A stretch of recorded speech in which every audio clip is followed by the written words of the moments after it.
40 to 50% of your game happens on the putting green, okay? So if you imagine pitching, chipping, bunkers, driving, irons, all that takes up the rest of the 50%, but putting is extremely important.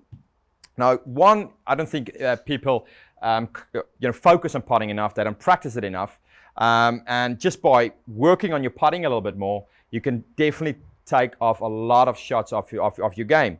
Now, what I've got here is I'm going to work on starting lines. That's extremely important, okay? If you look at my previous videos, how to get in a proper setup for putting, this is now a nice little drill just to get the ball starting on line. If you can't start the ball on line or exactly where you're aiming, you're going to struggle to sink some putts, okay?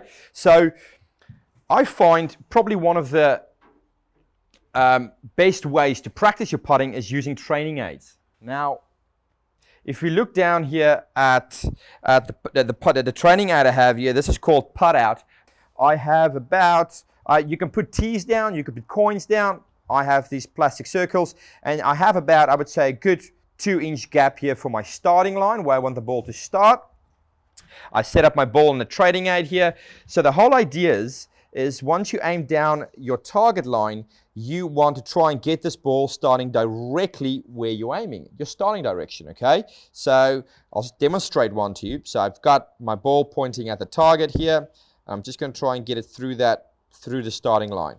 When you can do that, 9 times out of 10, you will sink your putt, okay? Starting lines are extremely important. Even if it slopes right to left, left to right, you need a starting line to get the ball starting on. Okay, that's the first thing.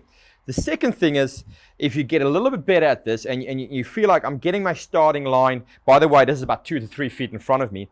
Once you get that starting line sorted out, you can start working on finding the middle of the club face, which is as important with the irons as it is with putting.